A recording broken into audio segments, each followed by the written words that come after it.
नमस्कार। रायसीना रिपोर्ट्स के इस अंक में आपका स्वागत है। मेरा नाम है राजेश आहूजा। आज हम बात कर रहे हैं गोवा की, जहां पे भूचाल आ गया है। गोवा बीजेपी के टॉलेस्ट लीडर मनोहर पार्रिकर, लेट मनोहर पार्रिकर, उनके बेटे उत्पल पार्रिकर ने बीजेपी का दामन छोड़ दिया है। वो पंजिम से इंडिपेंडेंट कैंडिडेट के तौर पर चुनाव लड़ेंगे। इस बारे में बात करने के लिए मेरे साथ हैं गोवा से political commentator and analyst Ajay Thakur. Ajay, क्या वजह हुई? उत्पल पार्रिकर को क्यों बीजेपी छोड़नी पड़ी? राजेश जी, सबसे पहली बात तो यह है कि उत्पल पार्रिकर ने खुद इंटरेस्ट दिखाया था कि वो अपने पिताजी की लेगेसी को जिंदा रखेंगे कैपिटल पंजिम सीट से, जहां से उनके पिताजी पिछले कई टर्म से वो जीत के आ रहे थे। लेकिन जितनी गर्मजोशी वो दिखा रहे थे, उतनी ही उदासीनता जो है वो बीजेपी कैंप की तरफ से आ रही थी। जो पंजिम सीट है वो एक बहुत ही ट्रिकी सीट है, क्योंकि पंजिम की म्युनिसिपैलिटी जो है, जो सिटी कॉरपोरेशन जो है, वो बाबुश मोन्सेरात जो हैं उनके कंट्रोल में है। पड़ोस की तालेगांव कॉन्स्टिट्यूंसी भी उनके ही कंट्रोल में है। तो एक तरह से अनरिटन अंडरस्टैंडिंग हुआ करता था पिछले कई टर्म से कि बाबुश मोन्सेरात चाहे किसी भी पार्टी में रहे, इवन कांग्रेस में, तो वो जो है वो इन्हें मनोहर पार्रिकर को एक टैक्टिकल अंडरस्टैंडिंग कहते हैं जीतने देंगे। और इस तरह से एक अनईजी सा एक बैलेंस हमेशा बना हुआ रहता था। 2017 की इलेक्शन में भी और उसके बाई इलेक्शन में भी जब बाबुश मोन्सेरात जीत के आए कांग्रेस की टिकट पे, तो एक तरह से पंजिम सीट जो है वो भाजपा के हाथ से फिर से निकल गई थी। 2019 में बाबुश मोन्सेरात ने 9 और एमएलए के साथ वो सारी की सारी पार्टी, कांग्रेस पार्टी टूट गई और उन लोग सबके सब भाजपा ज्वाइन कर गए। और उसके बाद से पंजिम सीट वापस भाजपा के पास आ गई। लेकिन क्या हुआ कि बाबुश मोन्सेरात तो आ गए, लेकिन उन्होंने पंजिम और पड़ोस के तालेगांव कॉन्स्टिट्यूंसी, जहां से उनकी पत्नी जेनिफर मोन्सेरात जीती है, तालेगांव कॉन्स्टिट्यूंसी की भी 2-3 वार्ड्स हैं जो पंजिम महानगर कॉर्पोरेशन के तहत आता है। तो उन्होंने क्या किया था, उसके बाद जो दोनों ही कॉन्स्टिट्यूंसी में जो भाजपा की जो ब्लॉक थी उसके साथ काफी इन्होंने छेड़खानी की थी, जिससे भाजपा के कार्यकर्ताओं में काफी रोष रहा था। और इसी रोष की वजह से एक पैरेलल एक नैरेटिव बनती चली गई कि हमें मनोहर पार्रिकर के बाद उनके बेटे उत्पल पार्रिकर को जो है वो पंजिम की टिकट देनी चाहिए, जिससे कि उनका भी लेगेसी जिंदा रहे। और सबसे बड़ी बात है कि पार्टी भाजपा के कंट्रोल में रहे, ना कि बाबुश मोन्सेरात के कंट्रोल में। ये एक चिंताजनक बात हो गई थी, तो इसलिए ये नैरेटिव उभर के आ रही थी। पंजिम ब्लॉक में कई सारे लोग 15-20 साल या उससे भी ज्यादा से सबके सब पूरे पार्रिकर में लोग हैं, जो कि पार्रिकर उनके लिए भाजपा पार्रिकर से ही शुरू होती है और खत्म होती है। तो इन लोग सबकी सपोर्ट थी उत्पल को। वैसे ये सपोर्ट कितना वोट्स में बदलेगा ये कहना फिलहाल मुश्किल है, लेकिन हाँ, ये सब सारी जो है वो चीजें एक साथ क्यूमुलेट होती हुई चली गई। और जिस तरह से भाजपा ने पार्रिकर की लेगेसी को यूं कही एक तरह से दरकिनार करके बाबुश मोन्सेरात को टिकट दे दिया, और फिर पड़ोस तालेगांव में उनकी पत्नी को टिकट दे दिया, तो एक बात तय हो गया कि भाजपा जो है वो पार्रिकर लेगेसी से हट गई है। और लेगेसी में कोई खास दिलचस्पी नहीं है, और उसे दरकिनार करके सिर्फ जीतना। हाँ जी। एक चीज और, लेकिन बीजेपी जो है वो क्या उन्होंने तो उत्पल को कहीं और से टिकट ऑफर किया था, लेकिन वो पंजिम से नहीं देना चाहते थे। तो इससे क्या ये कोशिश ये थी कि क्या वो मतलब उत्पल को अनरीजनेबल दिखाएं कि वो सिर्फ पंजिम से ही लड़ने पर तुले हुए हैं, कहीं और नहीं जाना चाहते हैं?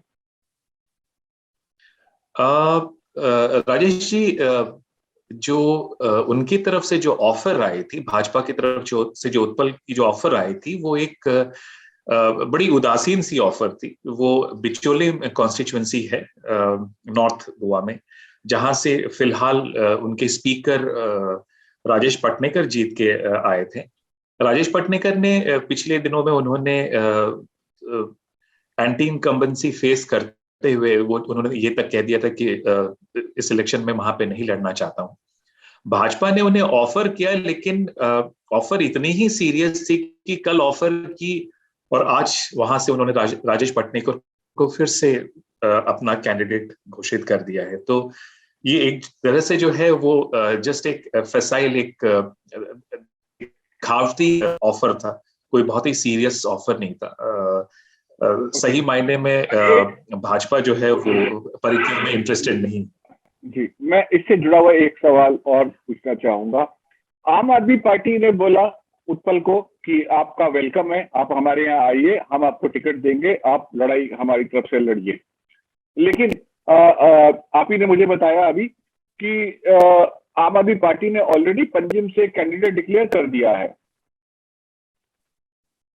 हाँ बिल्कुल, आम आदमी पार्टी जो पंजिम कैंडिडेट है वाल्मीकि नायक है, जो पिछले 2-3 इलेक्शन से उनका परमानेंट फिक्सचर रहा है, जो पहले भी यहाँ पे आम आदमी पार्टी का कन्वीनर रह चुका है। वाल्मीकि नायक इनविटेशन है, लेकिन आज तक जो है हम लोगों ने देखा है कि पंजिम में जो है वो आम आदमी पार्टी को 500-700 से ज्यादा वोट नहीं मिलती है। तो इसीलिए वो वोट जो है एक तरह से उत्पल पर्रिकर के लिए भी थोड़ी सी शायद डिमोशन ही हो जाती है अगर आम आदमी पार्टी के टिकट पर लड़ते हैं, क्योंकि आम आदमी पार्टी की पंजिम में कोई प्रेजेंस नहीं है। तो उस हिसाब से जैसे होनी चाहिए, पंजिम में कांग्रेस और भाजपा के ही बीच में बटी हुई। तो अब पंजिम में आम आदमी पार्टी का कैंडिडेट ऑलरेडी डिक्लेयर हो चुका है, बीजेपी ने अपना कैंडिडेट डिक्लेयर कर दिया है, कांग्रेस ने अभी अपना कैंडिडेट पंजिम से डिक्लेयर नहीं किया है। Am I right about that? नहीं, कर दिया है। नहीं, कल कर दिया है। कल ही उन्होंने एल्विस गोम्स का नाम घोषित किया था। एल्विस गोम्स पिछले इलेक्शन में आम आदमी पार्टी के चीफ मिनिस्टरियल फेस थे।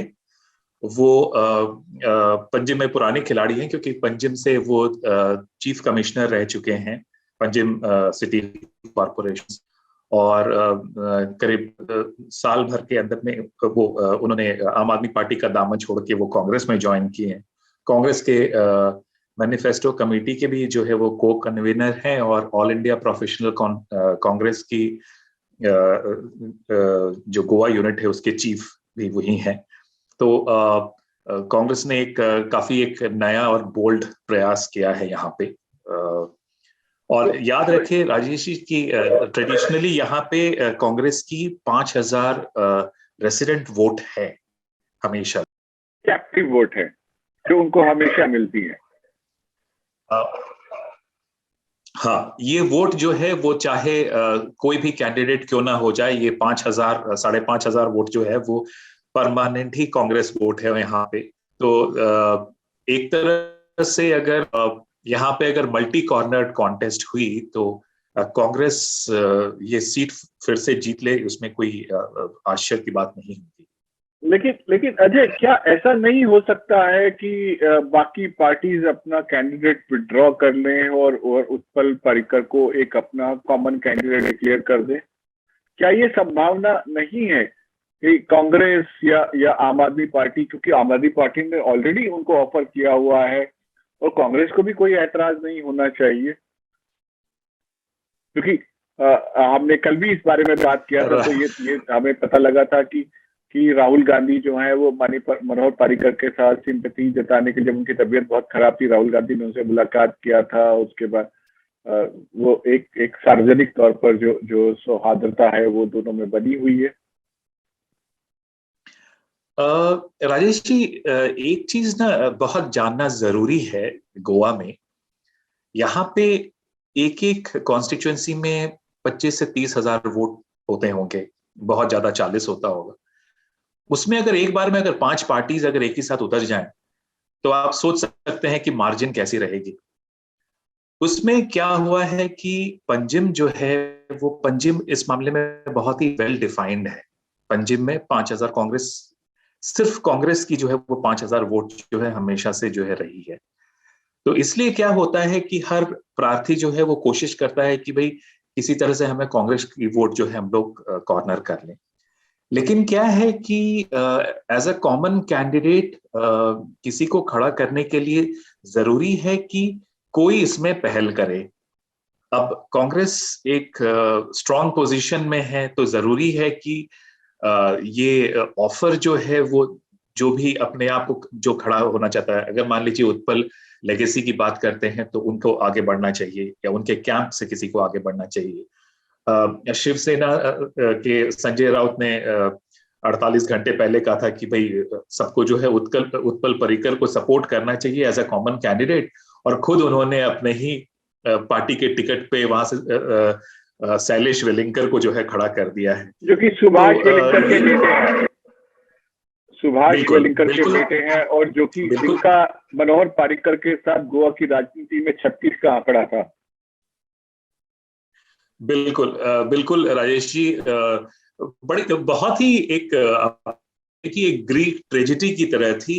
जब गोवा में जब भाजपा की शुरुआत हुई थी, तो लेजिस्लेटिव पार्टी में या पॉलिटिकल लेवल में ये हुआ करते थे मनोहर पर्रिकर, अपने पार्टी के लेवल में श्रीपद नायक हुआ करते थे, और आरएसएस जो है वो सुभाष वेलिंकर। तो इस ट्रॉयका के ही देख रेख में जो है वो भाजपा एक नॉन एंटिटी से इतनी बड़ी फोर्स होके यहाँ पे बनी थी। लेकिन क्या हुआ, कहते हैं कि पर्रिकर साहब के एरोगेंस की वजह से सबसे पहले एक तो उनका एरोगेंस था, और दूसरा जो भाजपा में जो एक डोमिनेशन होता है उसकी वजह से पहले श्रीपद नायक को दरकिनार किया गया, और उसके बाद जो अपर कास्ट से भी हैं, लेकिन आरएसएस को जो है वो भाजपा से डीलिंक कर दिया गया यहाँ पे, जिसकी वजह से सुभाष वेलिंकर ने पिछले इलेक्शन में गोवा स्वाभिमानी मंच नाम का एक पार्टी भी लॉन्च किया था। हालांकि उस पार्टी को पंजिम में उस इलेक्शन में और उसके अगली बाईपोल में कुछ 450 से 500 कुछ ही वोट मिली, जितना आम आदमी पार्टी को मिली थी। लेकिन फिर भी ये 36 का आंकड़ा था। तो मजे की बात इस इलेक्शन में ये होगा कि मनोहर पर्रिकर के बेटे और सुभाष वेलिंकर के बेटे एक दूसरे आमने सामने खड़े होंगे। अजय, एक बात और, अब पंजिम का मुकाबला बहुत ही दिलचस्प हो गया है, लेकिन अब हम बात करेंगे मनोहर पर्रिकर की विरासत की। मनोहर पर्रिकर की विरासत, बीजेपी जो है उनके वो टॉलेस्ट लीडर थे, और बीजेपी के लिए मनोहर पर्रिकर का भजन करना जरूरी है अगर उन्हें गोवा में दोबारा से सत्ता में आना है। लेकिन मनोहर पर्रिकर की विरासत, मनोहर पर्रिकर के जो सबसे बड़े उत्तराधिकारी हैं वो है उत्पल पर्रिकर। उत्पल पर्रिकर उनके साथ नहीं है, तो बीजेपी ये एक टाइट रोप वॉकिंग कैसे करेगी?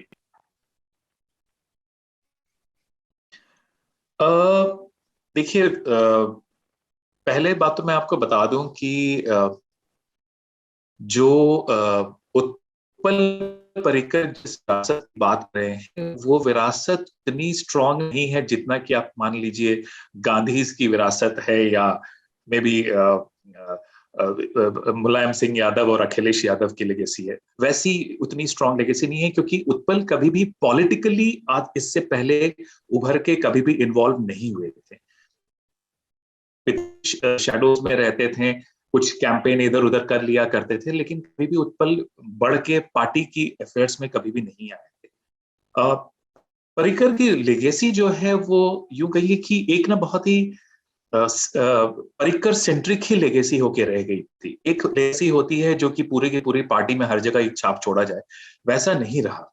उनके जाने के बाद एक एक अलग सा एक ग्रुप था जिसमें यहाँ के general secretary Satish, organisation general secretary Satish Dhond जिसकी नेतृत्व करते हैं, अपने वो ब्राह्मण हैं।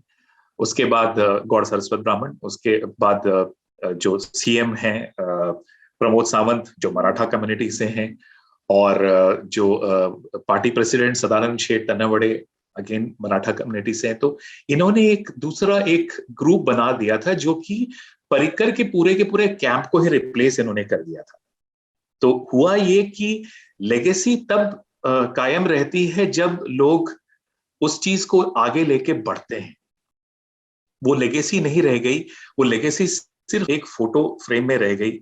प्रमोद सावंत आए, उन्होंने एक जब वो उन्होंने पद का संभाला तो वहां पे एक काफी अच्छा खासा एक ऑप्टिक्स बहुत ही अच्छा था। उन्होंने एक फोटो डाला अपने टेबल पे कि ये मेरे गुरु हैं, और मनोहर पर्रिकर का तस्वीर, और ये डाला ये करके, और फिर हम लोग इसको आगे बढ़ेंगे। लेकिन लेगेसी सिर्फ एक तस्वीर नहीं होती है, लेगेसी एक सिस्टम होता है, एक आइडियोलॉजी होता है। मोस्ट इंपॉर्टेंटली उसकी पॉलिटिक्स में लेगेसी का रहने का मतलब है कि आप उसकी जो मेथोडोलॉजीज है उसको आप जो है वो कायम रखे, आगे बढ़ाएं।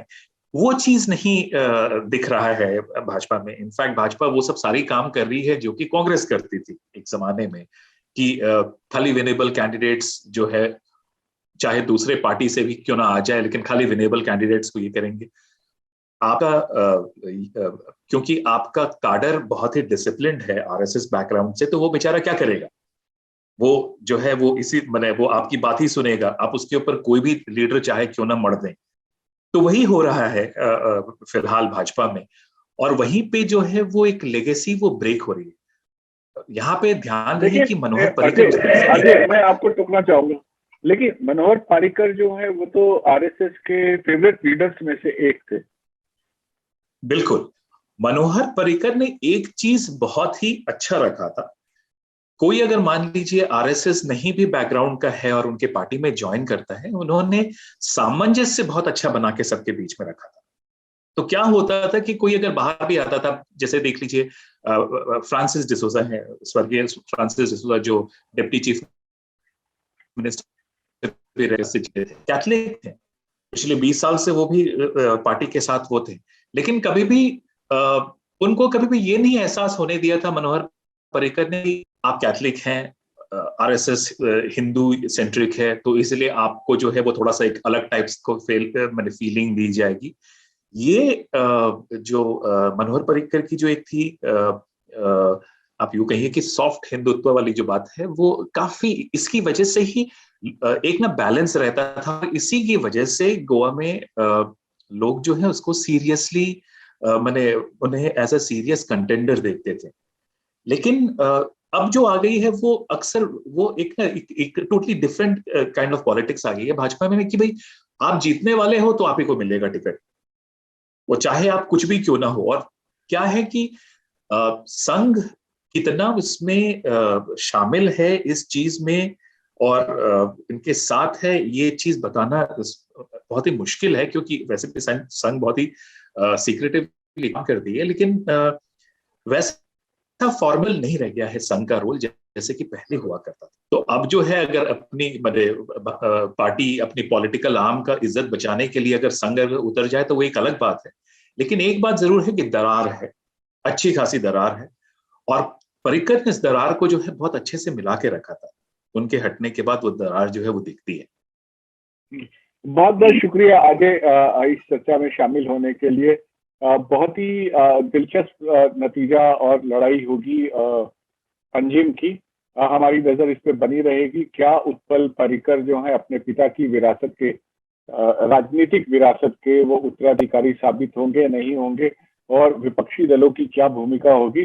ये कई सारे सवाल है, अगले कुछ दिनों में ये सवाल जो है इनके जवाब हमें मिल जाएंगे। बहुत बहुत धन्यवाद इस चर्चा में शामिल होने के लिए। धन्यवाद राजेश, धन्यवाद।